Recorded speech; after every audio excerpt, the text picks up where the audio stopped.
Hi friends, मैं नीतीश कुमार आप लोगों को आपकी स्टडी यूट्यूब चैनल में स्वागत करते हैं।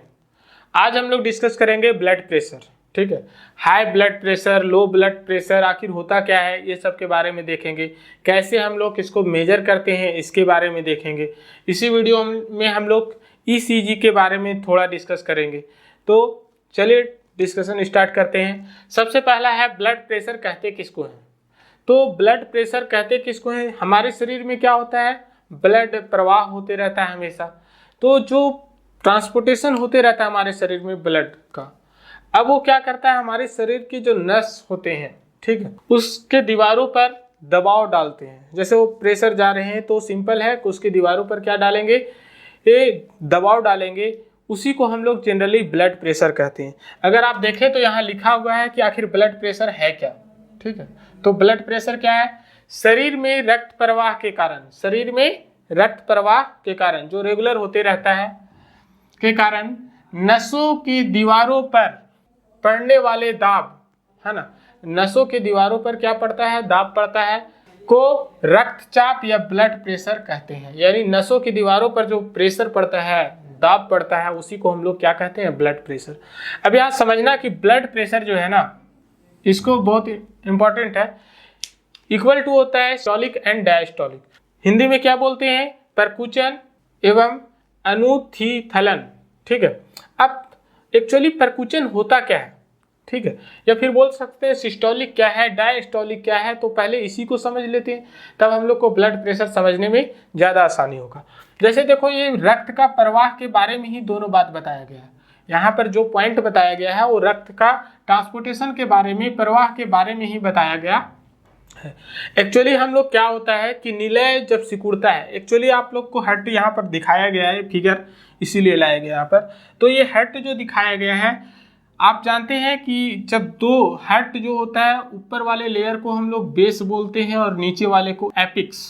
तो अगर हम लोग देखें तो एपिक्स मतलब क्या होता है, नुकीला पार्ट, ऊपर वाला। जैसे हम लोग देखते हैं ना पर्वत, अगर हिमालय में बोले तो ऊपर वाले को एपिक्स बोलते हैं, नीचे वाले को बेस बोलते हैं। लेकिन अगर आप देखोगे ना हट में, तो हट में उल्टा है। क्या है, उल्टा। इसका अर्थ है कि ऊपर बेस है और नीचे क्या है, ये एपिक्स है। तो एपिक्स जो है, इसके बारे में अगर हम लोग बात करें तो हम लोग देखते क्या है कि इस एपिक्स को अगर हम लोग बांटते हैं तो हम लोग देखते हैं, अगर दो चेंबर का हो तो उसको हम लोग क्या बोलते हैं कि ऊपर वाला जो है उसको हम लोग अलिंद बोलते हैं। क्या बोलते हैं, अलिंद बोलते हैं। और नीचे वाले को हम लोग क्या बोलते हैं, निलय बोलते हैं। अब आप समझिए कि यहाँ पर बोला है निलय सिकुड़ता है, तो मतलब रक्त जो है वो कहाँ से, हृदय से शरीर में जाता है। अच्छा से समझिए क्या बोला गया, रक्त का प्रवाह, निलय जब सिकुड़ता है। जैसे यहाँ पर देखो, यहाँ से क्या हुआ, अगर ब्लड आता है ना, ये यहाँ आया और यहाँ से मतलब लेफ्ट अलिंद से कहाँ पर, शुद्ध जो है वो लेफ्ट निलय में चला गया। अब निलय में चला गया तो देखो, अलिंद जो होता है वो ब्लड को क्या करता है, रिसीव करता है सिर्फ। और अगर निलय देखो तो ये पंप करता है। क्या करता है, पंप मतलब ठेलता है। तो ये जब लेफ्ट अलिंद से ब्लड कहाँ आता है, लेफ्ट निलय में आता है। तो आप देखोगे जब लेफ्ट निलय जो है वो पंपिंग करेगा, ये ऊपर भेजेगा, तो ये क्या होगा, महाधमनी से होते हुए ये इधर शरीर में बाहर चला जाएगा। कहाँ चला जाएगा, शरीर में चला जाएगा। तो बोला गया कि ये हार्ट से कहाँ गया, शरीर में। तो निलय जब सिकुड़ रहा है, यहाँ पर जब ये पंप कर रहा है तो सिकुड़ेगा, और सिकुड़ेगा तो ये कहाँ पर जाएगा, ये महाधमनी होते हुए शरीर में चला जाता है। तो सिस्टोलिक में क्या होता है, रक्त का प्रवाह कैसे होता है, निलय सिकुड़ता है जब इधर से शुद्ध रक्त आता है, ठीक है, महाशिरा से जब ये आता है, तो महाशिरा से जब आता है लेफ्ट अलिंद में, लेफ्ट अलिंद से लेफ्ट निलय में जब आता है, तो लेफ्ट निलय से क्या होता है, पंपिंग होता है। तो पंपिंग होगा तो ये ऊपर जाएगा, और ऊपर जाएगा तो देखो लेफ्ट अलिंद में तो जाएगा नहीं, क्योंकि यहाँ पर वाल्व लगा हुआ है और ये वाल्व जो है वो पैक हो जाएगा।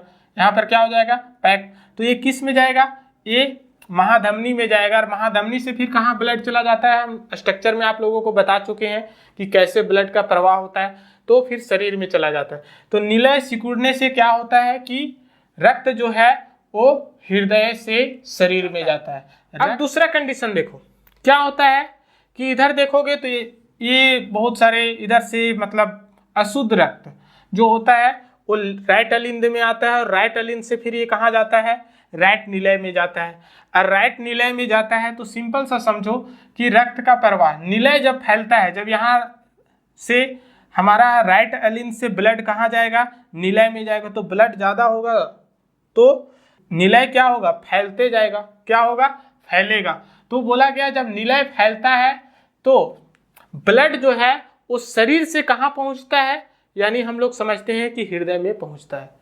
तो एक बेसिक कंसेप्ट है जिसको आप लोग बेहतर ढंग से समझ सकते हैं कि रक्त का प्रवाह निलय जब सिकुड़ता है तो ये कहाँ लेफ्ट निलय जो है वो भेज देता है शरीर में ब्लड को, प्योर है ना। और जब इम्प्योर ब्लड है वो राइट अलिंद से कहाँ पर पहुँचता है, मतलब राइट निलय में पहुँचता है, अर्थात ये फैलता है। तो रक्त का प्रवाह जब निलय फैलता है तो रक्त जो है उस शरीर से कहाँ पहुँचता है, हृदय में पहुँचता है। तो क्या था सिस्टोलिक और डायसिस्टोलिक स्ट्रक्चर से मैं आप लोगों को बता दिया, इसे ध्यान से देखिएगा। अब हम लोग देखते हैं ब्लड प्रेशर क्या होता है।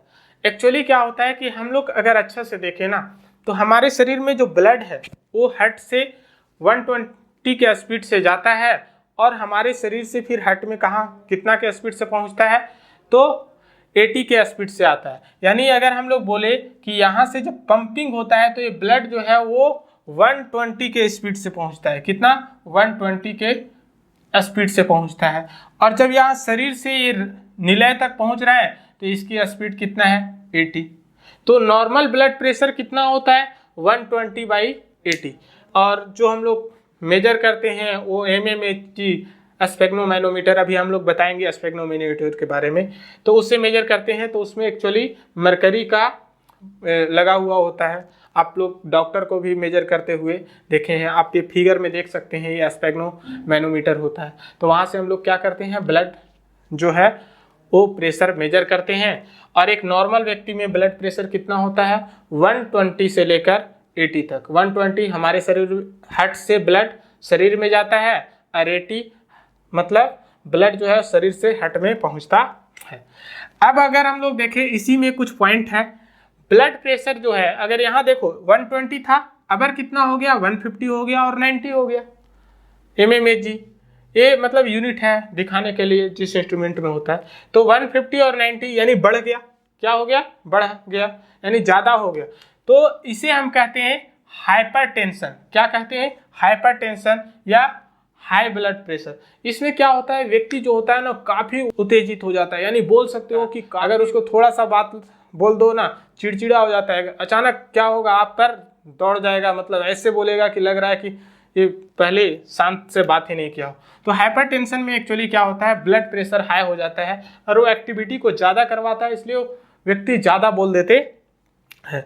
फिर दूसरा होता है ब्लड प्रेशर, है ना, जब 90 और 60 mm, मतलब ये भी घट गया और ये भी घट गया, तो इसको हाइपोटेंशन कहते हैं या लो ब्लड प्रेशर कहते हैं। अगर किसी को लो ब्लड प्रेशर है ना तो इसका अर्थ है, आप सिंपल सा समझिएगा कि वो व्यक्ति चल रहा है अचानक खड़े खड़े गिर गया, ठीक है, मतलब वो व्यक्ति में ताकत नहीं होता, मतलब उसकी बॉडी पार्ट जो है वो उतना लगेगा सुस्त, कभी भी वो गिर जा सकता है, इधर उधर गिर सकता है। तो एक्चुअली लो ब्लड प्रेशर में होता क्या है कि जो पावर होता है ना वो शरीर का एकदम बिल्कुल लो हो जाता। अब यहाँ पर एक लिखा हुआ है ब्लड प्रेशर मापी यंत्र, जिसको हम लोग स्पेग्नोमैनोमीटर के नाम से जानते हैं। तो क्वेश्चन कई बार पूछा गया है कि बताइए ब्लड प्रेशर को किस यंत्र के द्वारा मेजर किया जाता है, स्पेग्नोमैनोमीटर। अब हम लोग इसके बारे में कुछ और देखते हैं। फिर हम एक पॉइंट और है कि यहाँ पर ब्लड प्रेशर जब बढ़ जाता है तो इसको कंट्रोल किया जाता है, उसका उस टैबलेट का नाम है एटिनॉल। क्या है, एटिनॉल। ब्लड प्रेशर बढ़ने के बाद उससे किससे कंट्रोल किया जाता है, तो एटिनॉल के थ्रू कंट्रोल किया जाता है। अब हम लोग इससे आगे कुछ पॉइंट को देखते हैं और साथ साथ ईसीजी टॉपिक के बारे में थोड़ा बहुत डिस्कस करेंगे। हम लोग देखते हैं कुछ पॉइंट और है। रक्तदाब धमनी एवं सीरा में ज्ञात किया जाता है। हम लोग जो होता है ना धमनी और सीरा में ज्ञात किया जाता है। उसके बाद एंजीमा, हृदय पेशी में O2 की पूर्ति नहीं होने पर सीने में दर्द होता है। क्या होता है, हृदय पेशी में, यानी बोल सकते हो कि O2 की पूर्ति अगर अच्छा से नहीं होता तो सीने में दर्द महसूस होता है और उसे हम लोग यानी एंजीमा बीमारी के नाम से जानते हैं। अब हम लोग थोड़ा बहुत ईसीजी के बारे में डिस्कस करते हैं। एक्चुअली ईसीजी है क्या? तो ईसीजी का फुल फॉर्म होता है इलेक्ट्रोकार्डियोग्राफिक, है ना। और इससे हम लोग क्या करते हैं, हार्ट का टेस्ट करते हैं, मतलब हृदय की जांच किया जाता है। और अगर देखा जाए कि हृदय के जो डॉक्टर होते हैं उसको क्या कहा जाता है, कार्डियोलॉजिस्ट। क्या बोला जाता है, कार्डियोलॉजिस्ट। अब ईसीजी क्या होता है? एक्चुअली देखोगे कि जब हार्ट का जांच किया जाता है तो यहाँ पर ईसीजी लीड लगाया जाता है शरीर में 12 जगह। आप फिगर में देख सकते हो ईसीजी लीड क्या होता है। इसमें से 12 जगह आपके शरीर के पार्ट पर क्या लगाया जाता है, इस पार्ट में देखोगे तो लीड लगाया जाता है। और वहाँ से फिर क्या होता है, ग्राफ एक मेजर की जाती है। अब इस ग्राफ को हम लोग एक्चुअली क्या बोलते हैं, PQRST ग्राफ भी बोल सकते हो। इसमें क्या होता है, P जो है ना, ये क्या चीज को बताता है, तो P जनरली होता है, ये बताता है कि दाएं आलिंद से ब्लड का मतलब हार्ट में प्रवेश। अब ये ज्यादा हो जाएगा तो भी दिक्कत है और कम रहेगा तो भी दिक्कत है। और यहाँ पर QRST ग्राफ जो होता है एक्चुअली ये क्या बताता है कि अगर हमारा हार्ट मतलब तेजी से वर्क कर रहा है बहुत ज़्यादा, या फिर बोल सकते हो कि हार्ट बीट ज़्यादा बढ़ रहा है तो R है, धीरे धीरे कर रहा है तो S है, और मान लो इसी तरह से बढ़ रहा है। और अगर बोला गया कि ये ग्राफ अगर तेजी से वर्क करने लगे, इसका मतलब आपका हृदय जो है वो जल्दी जल्दी फंक्शन कर रहा है, ज़्यादा मतलब फास्टली हर वर्क कर रहा है। तो इसमें R जो है वो क्या बताता है कि आपका अभी धड़कना जो है वो बहुत तेज है। और S क्या है, यानी वो लो है। और इस तरह से हम लोग ये ग्राफ जनरेट होता है, जो आप ग्राफ देख सकते हो इस फिगर में, इसी को हम लोग कहते हैं ईसीजी टेस्ट। ठीक है, अब हम लोग इसमें देखते हैं कि ईसीजी का जो मेजरमेंट करने वाला यंत्र है उसको हम लोग क्या कहते हैं, या फिर और सारी चीज़ों के बारे में हम लोग डिस्कस करते हैं। कुछ और पॉइंट देखते हैं ईसीजी से रिलेटेड जो होता है। एनए नोड क्या होता है, तो इसके बारे में हम लोग देखते हैं। एनए नोड हमारे हार्ट में होता है, उससे एक आवेग उत्पन्न होता है जिसके कारण हृदय का स्पंदन बीट, हार्ट बीट जो होता है। हृदय में होने वाले आवेग को ज्ञात करने वाले यंत्र को हम लोग क्या कहते हैं, ईसीजी कहते हैं। यानी एक प्रकार से एनए नोड है क्या, तो ये आवेग उत्पन्न करता है हमारे हार्ट में, और जिसके कारण हृदय हार्ट बीट जो है वो बढ़ता है, चलते रहता है। ठीक है, और हम लोग बोलते हैं कि इस यंत्र को मतलब हृदय में होने वाले आवेग को ज्ञात करने वाले यंत्र को ही हम लोग क्या कहते हैं, ईसीजी कहते हैं। इसीलिए डॉक्टर के पास जब जाते हो ना, देखते हो फिगर, आप इस चित्र में भी देख सकते हो ईसीजी वाला जो फिगर है, डॉक्टर इसे क्या करता है, एनए नोड लगा हुआ है, इसमें से वो ये पता करता है कि उसका हार्ट बीट चल रहा है या नहीं। हृदय स्पंदन की दर को ज्ञात करने वाले यंत्र को हम लोग क्या कहते हैं, स्टेथोस्कोप या आला। देखते हो डॉक्टर लोग अपने साथ डाले हुए रहते हैं, है ना। हृदय के एक ध्वनि को लबडब कहा जाता है। क्या कहा जाता है, हृदय के एक ध्वनि को लबडब कहा जाता है। और आलिंद का संकुचन को लब, जबकि निलय का संकुचन को हम लोग डब कहते हैं। ठीक है, अच्छा, एनए नोड जो है इसे पेस मेकर भी कहा जाता है। क्या बोला जाता है, पेस मेकर कहा जाता है। ये हृदय के धड़कन को क्या करता है, नियंत्रित करता है। यानी एनए नोड को पेस मेकर कहते हैं और ये हृदय के धड़कन को नियंत्रित करता है। एनए नोड और एवी नोड दोनों मिलकर तंत्रिका तंत्र से जुड़े होते हैं। तो ये कुछ पॉइंट था जो ब्लड प्रेशर और ईसीजी से का पार्ट था। तो थैंक यू वेरी मच।